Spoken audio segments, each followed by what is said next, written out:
Hello everyone, welcome back to my channel. In this video, we'll show you how to log out from YouTube account on other devices. So let's get started. What you have to do is to just go ahead and launch the YouTube application first. And make sure you're using your logged into your YouTube account now. Since your YouTube account is also basically your Google account, you have to tap on your profile icon and then tap on the option that says Manage Your Google Account. You'll be taken to this page. And over here, you want to go to the option that says Security.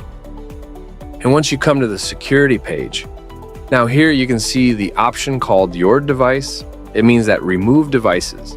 All of the devices that are currently loading to your YouTube account. Just tap on Manage All Devices and you'll be able to see this. And in order to log out of your Google account or YouTube account on this device, just tap on a specific device over here and select the option called Sign Out. And as you tap on the Sign Out button, and sign out all devices from here. So, that's all for today, and I hope you liked the video. Don't forget to like, share, and subscribe.